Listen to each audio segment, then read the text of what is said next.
y'all, welcome back to my channel and welcome if you're new. Today I am going to be sharing with you just a few items that we use to help teach my daughter at home. My daughter is 3 years old and I get questions all the time about what we do and what we use to help her learn and what we do to teach her at home. A lot of times people think that we have to purchase tons of curriculum, a lot of really expensive items, or that we have to have this really huge, well-orchestrated homeschool room. Now that's not the case, really.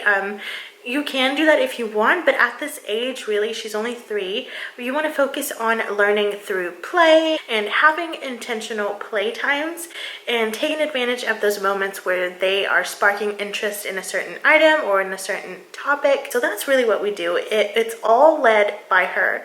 If she sparks interest somewhere, if she wants to learn more about a certain thing, then we just roll with it and keep going until she wants to do something else. So I'm going to share with you about 5 items, I think I have 5, that almost everybody probably has in their home, and ways that you can utilize it other than just one way that they are really simply intended for. So the first type of items, there's 3 of them, but they're all kind of similar.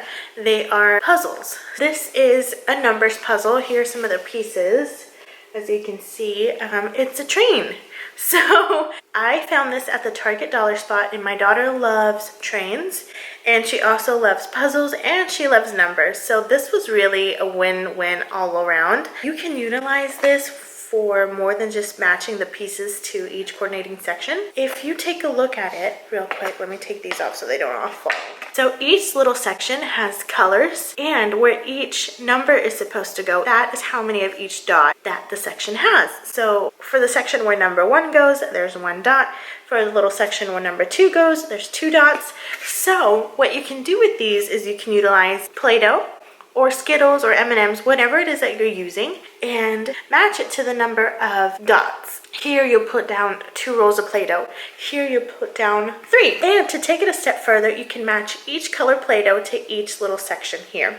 So you can do 1 blue one, 2 green, 3 orange, and so on and so forth. So that's how we like to use this puzzle. Also, once it's all put together, we will talk about the train, talk about the different colors she sees on each piece, and we'll make the train sound. She loves that. That's like her favorite part.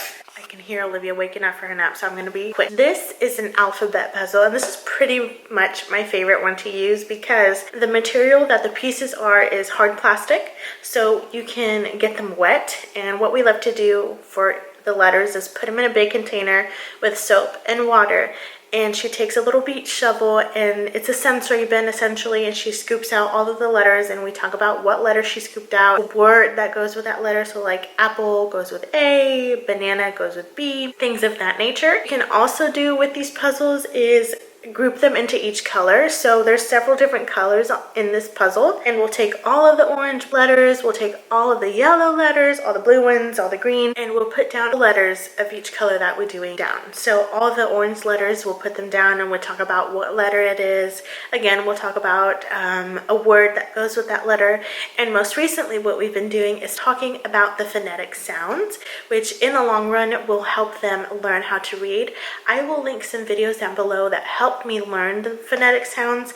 I knew like 99% of them, but I was getting 2 of them confused, embarrassingly enough, but I'll leave them down below. Another way we use this is to teach her the alphabet in Spanish. Now there are a few special characters missing or letters missing, and that's totally okay. This is good for the basics. Another puzzle that we really like is this animal puzzle. Now this is a Melissa and Doug puzzle, which are pretty pricey, but they are really good quality. So all of these, you know, if you want to work it on matching where they go, that's totally fine too. But my daughter gets bored easily, so we try to find different ways and new ways that are creative and fun to help her learn more than just where each puzzle goes. So as she's laying down each puzzle piece, we'll talk about the different color of the animal. So the cows are black and white, the pigs are pink, the sheeps are white, you know, brown, things like that. We'll also practice the animal sounds, obviously, and we talk about everything that we can find on the board. So where do the animals live? They live on the farm, and do you see a sun? Yeah, what color is the sun? So things like that. And then we also sing the Old MacDonald form. My daughter loves music, so anytime I'm able to incorporate songs or singing or music into learning, then I really take advantage of that because she loves it. You can also talk about these animals in whatever language else that you're trying to teach your child. So for us in Spanish, we'll also talk about each animal in Spanish, what the animals' names are in Spanish too. What you can do is talk about the babies and what the names are. So like, here's a chicken and there's a baby chick, a baby cow is called a baby calf, things of that nature. So really try and utilize all of the puzzle and all of the board to really get the most bang for your buck. A couple more things and then I will be done showing you some of the things that we use. Now, we do a lot more things, but these are, I feel like, the most basic, and I feel like almost everyone has these items or can find them easily at a secondhand shop or a resale store or something like that. These are flashcards. These you can find on Amazon, very affordable. They have all different kinds. What I like about these is that they all have something on the card that the child can touch. The bear has like fur here on the feet and you can touch him and it's really nice. I like these because they have the words at the bottom, and my daughter is really good at identifying capital letters, but lowercase letters she's not very good at, so we can use this to practice those. We talk about obviously what's on the card, and then on the back, if you want to get fancy here, there are several different questions and several different things you can utilize it for. It has all kinds of ideas back here, and then on the bottom it has several different languages. So it has it in Spanish, French, German, and Chinese. So that'll kind of help you there when trying to teach your child in different languages if that's what you're trying to do. And the last item I feel like almost everybody has, if not, I've definitely seen a ton of these at Once Upon a Child, which is a children's resale shop. These can get expensive. I've seen them anywhere brand new from $40 to $100, almost $200. But luckily, these are super affordable secondhand. So I really didn't think to utilize this to help teach my child. I really thought it was just a little doodad that she could get distracted with and just kind of play and have some fun twiddling here and there. But then I realized this has a ton that you can utilize this for. Not only is this an animal, you can talk about the animal that it is, how many spots, what color it is, both in English and in Spanish or whatever other language you're using. These numbers, my daughter is really starting to learn how to read and identify each number. So we practice each number, and then on each side of the cubes, there's different illustrations.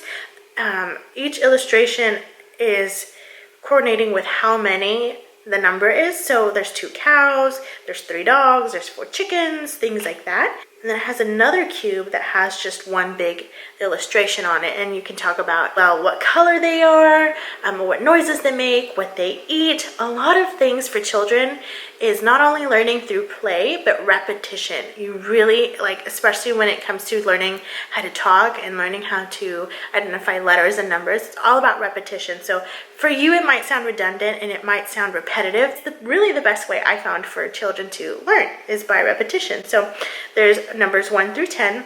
Each of these here, you can really talk about the different colors. You can talk about the pattern because it is a pattern.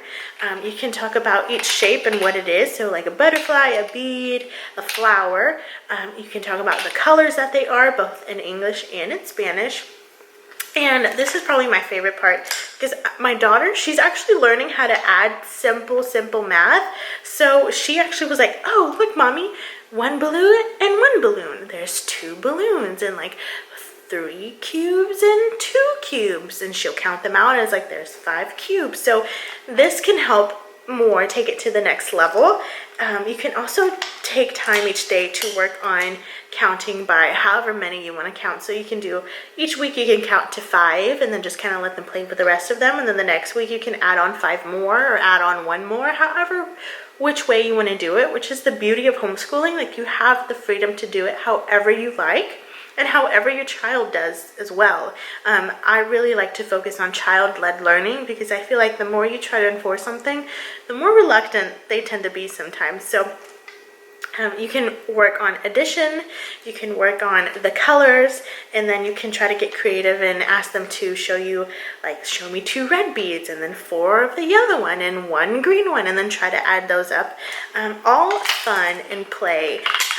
So it doesn't have to be super serious. You don't have to be super strict. You don't have to bust out worksheets at this age. Really, learning is taking place through play and trying to be intentional with those play times, but yet not being forceful. I hope this video was helpful. It really took a lot for me to film this. I had to try several million times, whether it be the audio or the lighting or my camera dying or my toddler interrupting. So I hope you enjoyed it. It would mean the world to me if you subscribed. You can also follow us on Instagram. I will leave that link down below. Anyway, I hope you have a great day, and I hope you found this video helpful. Until next time, bye y'all.